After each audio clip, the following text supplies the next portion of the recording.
Brett Hudson. Thank you, Mr. Speaker. It's very much a pleasure to stand here and speak on the third reading of this Gambling Amendment Bill number 2. And I have to say, having listened to a number of other speakers give their piece in this debate, it does appear, you can say with some degree of confidence, there's a very good chance that this bill will receive a successful third reading at the conclusion of the debate. And that's very, very good to know, because it is in fact a very important bill, one of three. One of multiple amendments, one of three. The first, which fortunately was passed some time ago, and the third amendment, which currently sits in front of the Government Administration Select Committee, and they will give it full attention in due course. National's focus, the government's focus, Mr. Speaker, is in the area of particularly Class 4 gambling, is to minimise the harm within our communities while maximising returns to those communities. Now, just on this, before I get into the substance of this, I just hark back. This bill, of course, has been acknowledged, was introduced in 2007 under the previous Labor government. I believe it was the Honourable Rick Barker, I think, is mentioned as the member that introduced it.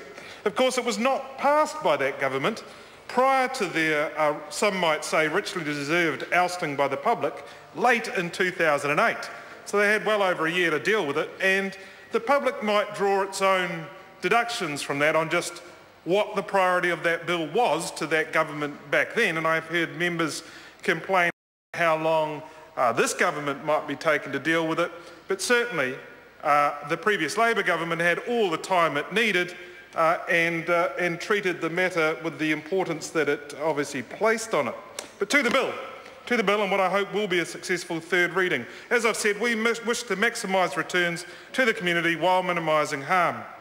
If we look at this class of gambling, in the year for 2013, it contributed around $637 million to the community.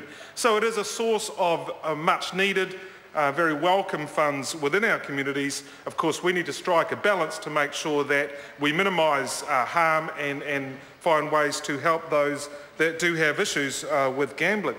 So we require currently around 37% of funds to be returned as a minimum to the communities, but that will be lifting over time, Mr. Speaker, to 40% or more. And really importantly, actually, this bill requires that 80% of those proceeds will go back to the area in where the funds came from. So if we have areas, for instance, Mr. Speaker, where problem gambling does appear to be a greater issue, then we have certainty that in fact more of the funds going to communities will go to those specific areas, which is a very positive thing indeed. I'd like to talk a bit on the harm minimisation, sir. And it starts, in fact, with ongoing obligations and duties on the gaming societies after having received their licences. And that's around obligations to minimise costs, maximise community returns, and to minimise the risks of problem gambling. And alongside that, sir, the government raises a problem gambling levy, a levy which raises approximately $55 million over 3 years to fund services and minimise gambling harm in communities. Now, a point I'd like to note, because I've heard Sky City mentioned a lot, local councils already have the power to impose sinking lid policies on pokie machines. And in fact, the total number of machines have dropped from approximately 25,000 in 2003 to around 17,000 now. And despite what the opposition are trying to say, it has been well established that the total number of pokie machines will reduce even after we get our $400 million conference centre for no cash outlay from the taxpayer. They try to pretend, sir, that that is not the case, but it is a well-established fact that it is. But on top of that, through the Department of Internal Affairs, we continue to investigate further harm minimisation actions, particularly, sir, the use of technology within machines to help prevent problem gamblers getting into greater difficulties, such as, sir, facial recognition technology. Now, the department has investigated areas such as this. At the present, they have concluded they still have further work to do. They still wish to do further monitoring of evidence, particularly in other countries, just to ascertain that it will be an effective use of technology should it be mandated, particularly as part of a standard which societies and venues might have to adopt. Along with that, sir, I think another good practical measure that this bill allows is it allows venues or operators the ability to prohibit mobile FPOS machines from being taken near gambling machines in their venues. And that's a very sound, pragmatic and practical idea. It would mean, sir, that players would be forced to take a break, have to walk away from machines if they were in fact going to seek additional funds to continue gambling. I think that break, everyone can agree that that break would help many, certainly some, to actually question whether or not they want, and it would be the right thing for them to continue gambling at that time. It's a very good idea indeed. Other parts of this bill I think which are very important and really add some protection and some value are around transparency and accounting.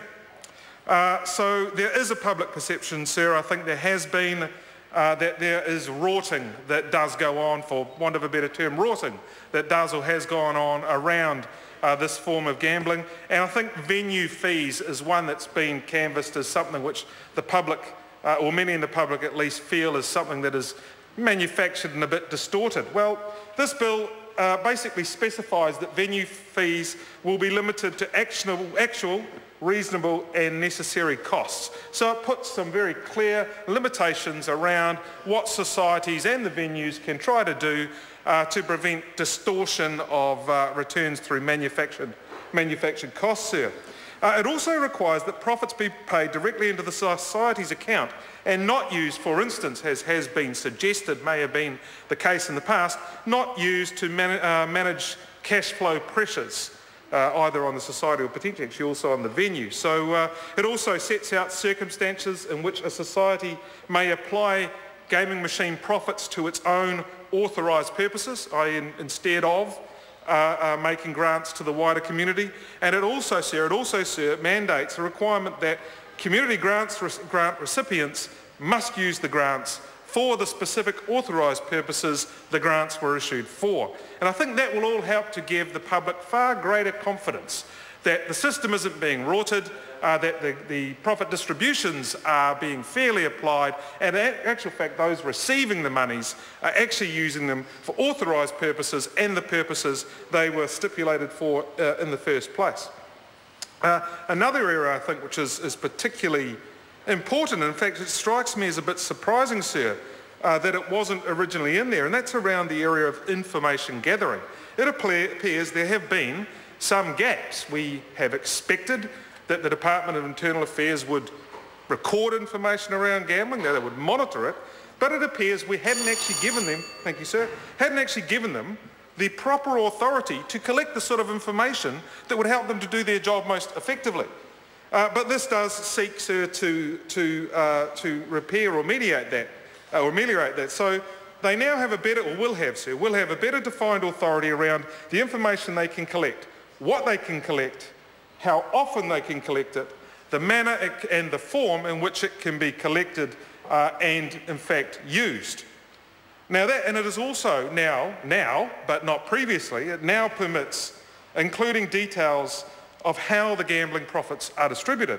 And that struck me upon going through this, sir, as a very odd situation, that it's an amendment that must be made now and wasn't there already. But another very good thing in terms of transparency is it requires any resulting statistical information that comes from that monitoring and compliance activity, that it be published in electronic format at a minimum on the Department of Internal Affairs website. So any interested party, any member of the public, any particular group can satisfy themselves through the data that the monitoring functions are being delivered well, but also that the information is available for all to access. But there's another thing, Mr. Speaker, that it struck me, if I may say, just absolutely bizarre. Absolutely bizarre, and I won't sing from the old song. But this change in this amendment absolutely permits, how bizarre, actually permits now permits the Department of Internal Affairs to test new technologies, new ideas, new models in gaming and gambling venues. They were never able to, sir, previously take a new piece of technology and determine how it would work in real life. That is a substantial and really positive change. I commend this bill to the House and look forward to it receiving a successful third reading. Thank you, sir.